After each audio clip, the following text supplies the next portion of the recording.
গরম তো আসবেই আর বেশি বেশি তৃষ্ণা পাবে এটাই স্বাভাবিক। তবে প্রচণ্ড গরম পড়লে শুধু পানি খেয়েও আমাদের তেমন একটা মন ভরে না। তাই এমন একটি হেলদি ড্রিঙ্কস শেয়ার করছি আমার বন্ধুদের সাথে, যেটা খেয়ে শুধু বড়রা নয় ছোটরাও তৃষ্ণা মেটাতে পারবে।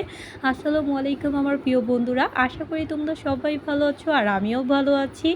আমরা তেমন একটা ফল খেতে চাই না, তবে এই প্রচণ্ড গরমে যদি ফল দিয়ে হেলদি একটা ড্রিঙ্কস তৈরি করা যায় তবে সেটা কিন্তু স্বাস্থ্যের জন্য শুধু উপকারী না, মন প্রাণ সব কিছু ঠান্ডা থাকবে। আজকে আমার বন্ধুদের সাথে শেয়ার করছি গ্রেপ জুস। আর গ্রেপস কিন্তু শরীরের জন্য খুবই উপকারী। আর এই গ্রেপস হচ্ছে আমরা এমনিতেই খেতে চাই না, বিশেষ করে বাচ্চারা। তাই এটা ভালো করে ধুয়ে যদি এমনভাবে জুস তৈরি করা যায় তাহলে কিন্তু শুধু বড়রা না ছোটরাও খেতে চাইবে। এখানে আমি গ্রেপসগুলো ভালো করে ধুয়ে হচ্ছে ব্লেন্ডারে নিয়ে নিচ্ছি জুসটা তৈরি করার জন্য। আর এখন হচ্ছে আমি গ্রেপসগুলোর সাথে একদমই টাটকা টাটকা পুদিনা পাতা নিয়ে নিয়েছি। অবশ্যই খেয়াল রাখতে হবে পুদিনা পাতাটা যেন অবশ্যই হচ্ছে টাটকা থাকে।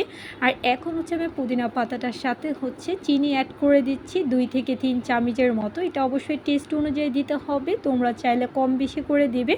এটা হচ্ছে ফলটার উপর অবশ্যই নির্ভর করে, যদি গ্রেপসটা মিষ্টি হয় তাই হচ্ছে কম বেশি করে দেওয়া যাবে। সামান্য একটু লবণ আর সামান্য একটু বিট লবণ দিয়ে দিলাম, এতে জুসটা খেতে আরও বেশি ইয়াম্মি হবে। আর আমি আরও একটু চিনি অ্যাড করে দিলাম এখানে। আর এখন হচ্ছে জুসটাতে হচ্ছে ঠান্ডা পানি অ্যাড করে দিলাম, দিয়ে ভালো করে হচ্ছে ব্লেন্ড করে নিলাম। তোমরা দেখতেই পাচ্ছ কত সুন্দর হচ্ছে জুসটাতে বাবল উঠেছে। এই গ্রেপ জুসটা খেতে কিন্তু সত্যি ইয়াম্মি। আর যদি এরকম করে জুস তৈরি করা হয় এই প্রচণ্ড গরমে, যেমন হেল্পফুল হবে শরীরের জন্য, তেমন কিন্তু মন প্রাণ কলিজা সব কিছু ঠান্ডা থাকবে। আশা করি আমার বন্ধুদের কাছে এই ঠান্ডা ঠান্ডা মন প্রাণ জুড়িয়ে দেওয়া এই রেড গ্রেপ জুসটা ভালো লেগেছে। অবশ্যই বাসায় ট্রাই করবে আর লাইক কমেন্ট শেয়ার করতে ভুলবে না। আর অল্প উপকারে যে কোনো ভিডিও পেতে লাইক কমেন্ট শেয়ার করবে। আর আজকে এ পর্যন্ত, thanks for watching my video. আল্লাহ হাফেজ।